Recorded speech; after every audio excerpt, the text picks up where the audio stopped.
आदि पुरुष मूवी के बारे में बहुत सारे विरोध हो रहे हैं। लोग भी विभिन्न माध्यम से इसके बारे में समझने की कोशिश कर रहे हैं। मैं 4 बातें बताऊंगा जिससे आपको इसमें कहाँ खड़े रहना है अच्छी तरह से समझ आ जाएगा। सबसे पहली बात, इस मूवी को बनाने वाले कह रहे हैं कि ये एक मनोरंजन का मात्र साधन हमने बनाया है। हमारे भारतीय दर्शन में ईश्वर की भक्ति, प्रभु भक्ति, ईश्वर तत्व को समझने की अनुभूति परक प्रयास, ये सब मनोभंजन के लिए हुआ है, मनोरंजन के लिए नहीं हुआ है। नाम संकीर्तन हम बहुत करते हैं, राधे राधे राधे, राम राम राम, सीते सीते सीते, राम राम राम, विभिन्न कृष्ण कृष्ण कृष्ण आदि विभिन्न नाम जप करते हैं, नाम संकीर्तन करते हैं, माला लेकर के हम जप करते हैं, विभिन्न स्थानों पर जाके लयबद्ध मूर्ति का दर्शन करते हैं।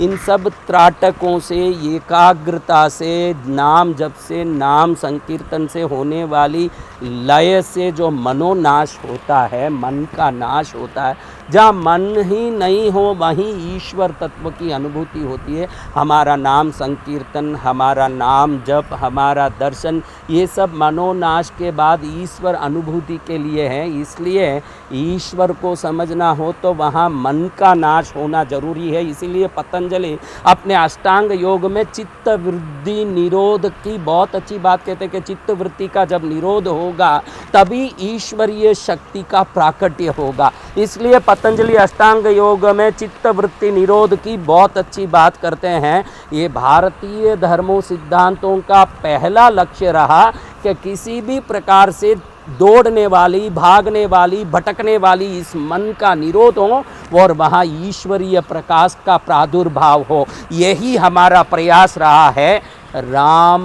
राम से पहले हुए ईश्वरीय तत्व और आज तक हुए संत समाज ने कैसे इस संसार के लोगों की मनोवृत्तियों का निग्रह हो और उससे उनका जीवन सर्वोत्तम हो, इसलिए उन्होंने अवतारी बन के, संत बन के हमको बहुत सारा ज्ञान दिया। उन्हीं अवतारी महापुरुषों की कहानी को हम मनोभंजन के लिए जिनका जन्म हुआ उनको मनोरंजन का साधन बना देंगे तो इससे बड़ा पाप नहीं होगा। आप सबसे पहले ये ध्यान रखें, नंबर 1, मैं पहले पॉइंट पर आता हूँ कि आप कोई मूवी देखें या सीरियल देखें, आप कोई मंदिर जाएं या कोई प्रतिमा घर ले आएं, इससे आपका मन एकाग्र हो रहा हो, आपके मन के विचार भटकने बंद हो गए हों और आपका चित्त एकाग्र होकर के ईश्वर में लय होता हो तो समझना कि उस वस्तु से आपको ईश्वरीय तत्व का अनुभूति हो रहा है और लाभ हो रहा है। ऐसा कोई चीज़ नहीं कर रहा है तो समझना ये धर्म विरोधी तत्व है।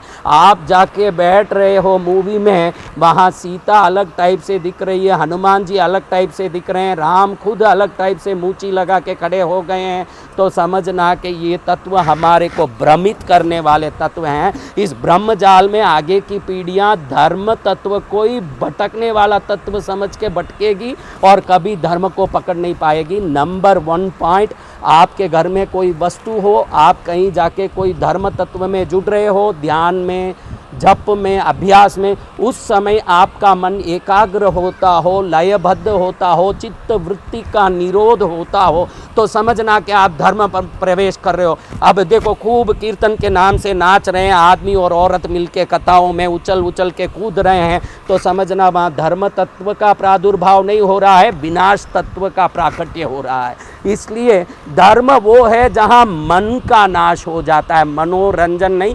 मनोभंजन ही ईश्वर प्राकट्य का तत्व है। नंबर 1 तो ये हमने देखा। इसको आप अपने जीवन में कहीं भी फॉलो कर सकते हैं, आप अपने जीवन में कहीं भी लगा सकते हैं। आपके घर अभी नंबर 2 से नंबर 1 को पुष्ट करेंगे। अभी नंबर 2 पॉइंट ये है, ये सब बातें भारत में कैसे आ गई।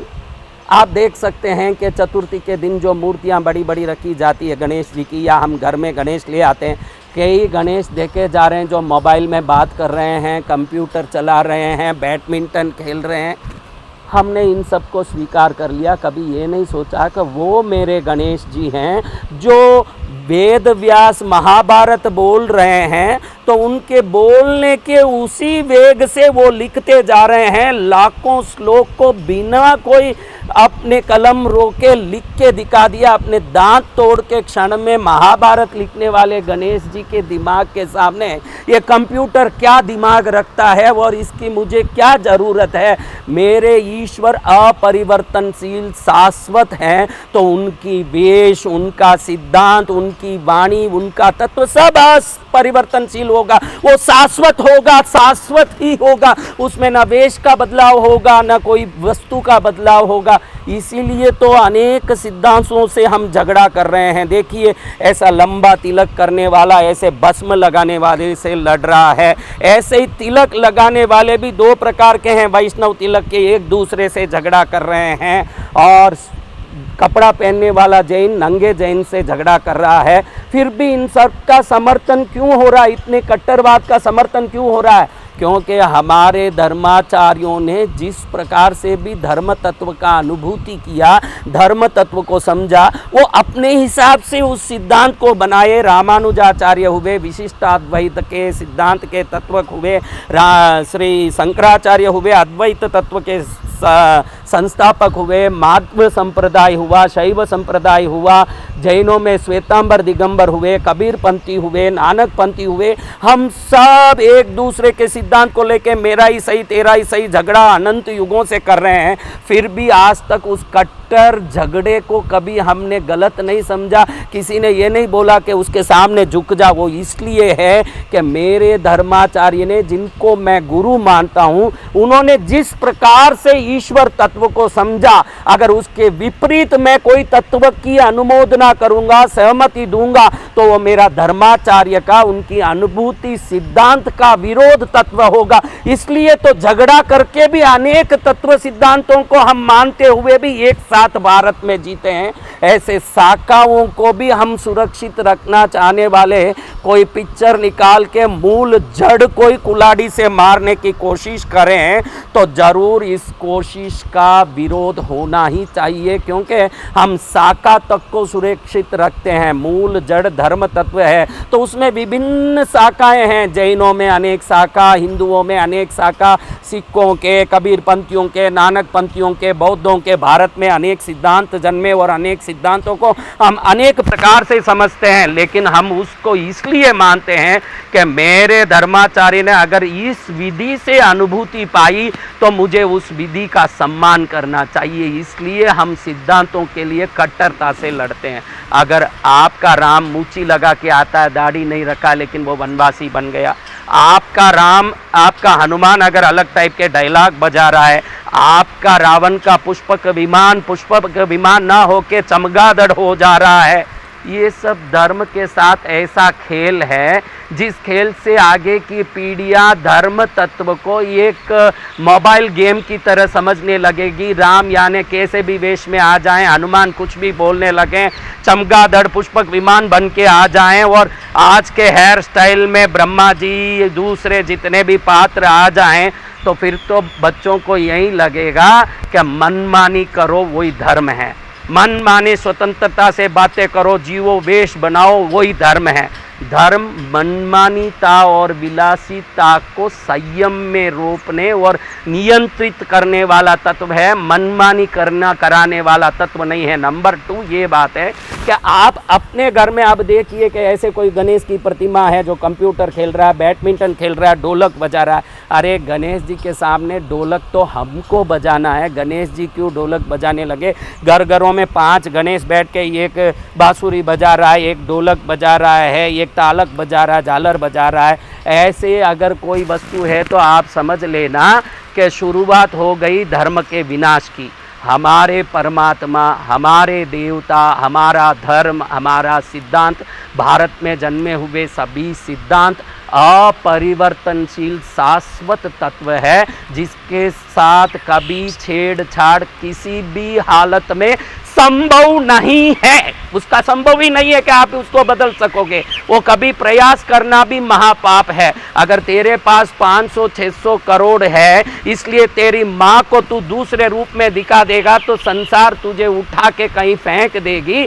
पैसे से मात्र धर्म का प्राकट्य और प्रदर्शन नहीं हो सकता, ज्ञान से ये संभव है। नंबर 1 मैंने आपको बताया कि धर्म तत्व मनोभंजन से प्रकट होता है, मनोरंजन से नहीं। नंबर 2, हमने धर्म को बहुत सरल बनाने के चक्कर में हमारे देवताओं के वेश, हमारे देवताओं के रूप, हमारे देवताओं के सभी भाषा को हमने बदला करके उनके साथ अपमान किया।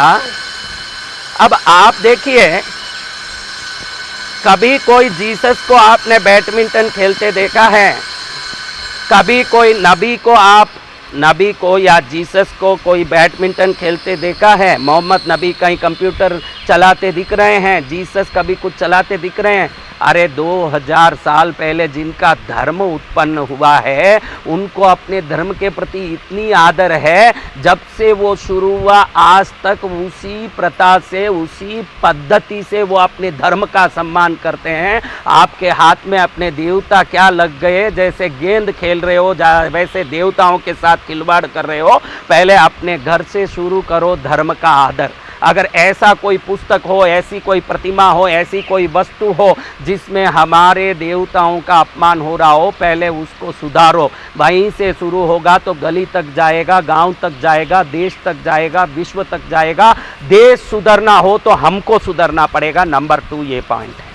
नंबर 3 पॉइंट, धर्म क्यों नहीं बदलेगा? महाराज को ये पूछे कि धर्म क्यों नहीं बदलेगा? अरे मूर्ख आत्मा मनोज मुंतशिर, तुझे ये बताना चाहता हूँ कि आज तक टमाटर के पौधे से टमाटर ही आया है, आज तक बेल पत्ती के पेड़ से बेल पत्तियाँ ही आई है, गुलाब के पौधे से गुलाब ही आए हैं। प्रकृति तक कभी नहीं बदली है, तो उस प्रकृति का निर्माता और निर्माण तत्व कभी बदल ही नहीं सकता। वो शाश्वत अपरिवर्तनशील सत्य तत्व है, जिसको तेरे मर्जी से मनोरंजन के लिए बदलाया नहीं जा सकता। अब इस संसार के कोई भी धर्म के साथ तुम मनोरंजन के लिए कुछ भी करने लगे, समझे कि भाई हम ये जितने भी जीसस के जितने भी तत्व हैं, बकरियों को पालते थे, जीसस बकरियों के साथ रहते थे। कोई डायरेक्टर की, राइटर की ताकत हो कि इन बकरियों को वो चूहे में बताएं कि जीसस चूहों को पकड़ रहे थे, चूहों के साथ खेल रहे थे, उसी समय ऊपर से नीचे तक तेरे लेफ्ट राइट ले लेंगे और तू किसी पुष्पक विमान को चमगादड़ के रूप में दिखा रहा है और लोग शांत हैं। जरूर हमने हमारे धर्म का समझ और गंभीरता को अच्छे से नहीं लिया है, इसीलिए शांत बैठे हैं। अब नंबर 4 पॉइंट यही है कि इसमें हम क्या कर सकते हैं। मैं आप सबको बता दूं, ये व्हाट्सअप गेम खेलने से, मैसेज अगर फॉरवर्ड करके विरोध करो चिल्लाने से कुछ नहीं होगा। आप अपने स्तर से देखिए, अगर आप निम्न स्तर की शक्ति रखते हैं, मेरे से ज़्यादा कुछ नहीं करना होगा, अगर ऐसे आपको लगता है तो सबसे पहले इस मूवी का तिरस्कार कीजिए। वो हर आदमी कर सकता है। मेरे से ज़्यादा कुछ करना नहीं होगा, मैं इतना कुछ नहीं कर पाऊँगा, मेरे पास कनेक्टिविटी कैपेसिटी नहीं है, मेरे पास पॉलिटिकल कैपेसिटी नहीं है, मेरे पास फाइनेंशियल कैपेसिटी नहीं है,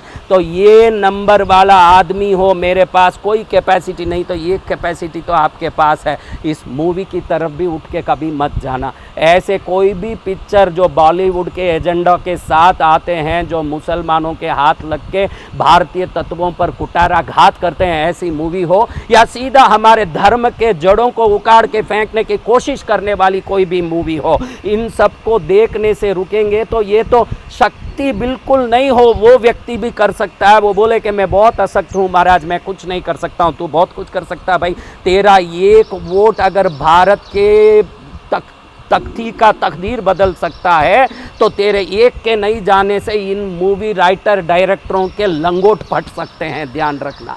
तो ऐसे मूवियों को कभी देखने मत जा। अगर तुझ में और ज़्यादा बल है तो इसके विरोध को किस प्रकार तू प्रदर्शन में ला सकता है, मीडिया में ला सकता है, इसका कोशिश करता कि आगे भविष्य में कोई भी मनोज मुंशी या कोई ओम रावत उत्पन्न नहीं होना चाहिए कि हमारे राम या हमारे हनुमान पर हाथ लगा दें और उनके प्रति मनमानी दर्शन से मनोरंजन का नया तरीका ले आए हैं, जिससे आगे की पीढ़ी विनाश का अस्त्र हाथ में लेके धर्म के जड़ों को काटने दौड़े। इसलिए जो दूसरे नंबर में लोग हैं वो अपनी कोशिश करो। नंबर तीसरे में जो हो, जिनको कोई मंत्रियों का ताकत हो, जिनके पास बहुत बड़ी पॉलिटिकल ताकत हो या और जो ताकत हो जो इस कार्य में सहयोग कर सकती है, तो जाओ अपने ताकतों को जाके जगाओ और कैसे भी ऐसी मूवियां आगे कभी थिएटरों में रिलीज ना हो, और रिलीज हैं तो बैन हो जाएं, इसका भरपूर प्रयास करो। क्योंकि आप व्हाट्सएप गेम खेल के, फेसबुक गेम खेल के जगह जगह खुद में ही दौड़ा के इस चीज़ों को रोक नहीं सकोगे। कई लोग व्हाट्सएपों में मैसेज भेज रहे हैं कि मोदी तक ये पहुंचना चाहिए, अमित शाह तक ये पहुंचना चाहिए। अरे भाइयों, उनको इतने काम हैं, उन तक पहुंचना हो तो उनके तक पहुंचने वाली सीढ़ी पर चढ़नी होगी। आप उत्तर में जाने वाले पथ पर जाकर के दक्षिण में कैसे पहुंच पाओगे? इसलिए हमको ये समझ रखना, जो केंद्रीय मंत्रियों को जानते हो उनको जगाओ, जो राज्य मंत्रियों को जानते हो उनको जगाओ, जो अपने बुद्धि बल से अपने गांव में कुछ कर सकते हो आप उतना करो। किसी भी प्रकार से अगर आप किसी संप्रदाय को मानते हो, सिद्धांत को मानते हो, हमारे इतिहास, पुराण, आगम ये सिद्धांतों से, संप्रदाय से बहुत ऊपर है, वो धर्म का जड़। अगर आप सिद्धांत के लिए, अपने पंथ के लिए, अपने मत के लिए, अपने धर्माचार्य के लिए कट्टर टक ले सकते हो, तो हमारे धर्म के जड़ों को बचाने के लिए तो आपको जान माल एक कर देनी चाहिए। जब तक आप ये नहीं करते हो, में आप धर्मात्मा या धर्म को मानने वाले कहला नहीं सकते हो। इसलिए जिसकी जितनी शक्ति है, सबसे पहली शक्ति, आप थिएटर बंद करो, ऐसे पिक्चर देख, अपने घर में कोई फोटो हो इनका समर्थन, वो कोई भी बड़ा से बड़ा हीरो हो, वो हीरो गया चूल्हे में, ये सब पैसा लेके कुछ भी करने तैयार हो गए, उसको एक्टिंग करने वाले को मालूम नहीं है क्या कि मैं इस वेश में जाऊंगा तो मेरे धर्म का मजा समझ नहीं है। को अगर देख कर राजी हो रहे हैं तो कहीं हमारी बुद्धि में खोट। इसलिए आप ये पिक्चर देखना छोड़ो, नंबर 1। दूसरा, अपने गांव में किस स्तर पर ऐसे पिक्चरों के, ऐसे लोगों की जो धर्म का वास करते हैं उनका विरोध कर सकते हो, पक्के से करो। आपके घर में कोई छेड़छाड़ करें, आपके नौकरी में कोई छेड़छाड़ करें, आपके पैसे को उठा के कोई भाग जाएं, आपके साथ कोई गलत व्यवहार करें, तो जैसे आप गर्म होते हो, आपकी धर्म रूपी माँ आज बड़ी बेचैन खड़ी है, उसके साथ बड़ा छेड़छाड़ हो रहा है, तो उसके साथ खड़ा होना सबसे बड़ी जरूरी है। क्योंकि गौ माता, जननी माता, पृथ्वी माता का भी संरक्षण का ज्ञान वाली धर्म माता है। अगर उस पर कोई हाथ लगा रहा है तो उसके हाथ कट जाने चाहिए, उसकी बुद्धि को समाप्त कर देना चाहिए। जब तक ये काम नहीं होता है, दूसरा या मुंसिर खड़ा हो, ध्यान रखना। इन सबको जड़ों से निकाल दोगे तभी जीवन में सुख आएगा। इसलिए हर एक को फर्ज होना चाहिए कि ऐसे मूवियों का विरोध करें, अपने स्तर पर, अपने गली के स्तर पर, गांव के स्तर पर, अपनी सक्षमता और संबंधों के स्तर पर हर प्रयास इन चीजों को रोकना चाहिए। आगे की पीढ़ियों को मेरे नाम मर्यादा पुरुषोत्तम है, मेरी सीता सतियों में शिरोमणि है, मेरा हनुमान भगवान रूपी भक्त शिरोमणि है। हमारे आगम, इतिहास, पुराण हमको संस्कार और सद्बुद्धि देते हैं। आगे हजारों पीढ़ियों तक संदेश जाना हो तो आज आपको उड़ के खड़ा होना पड़ेगा। जय धर्म माँ, जय गौ माँ, जय पृथ्वी माँ, जय जननी माँ, जय भारत माँ।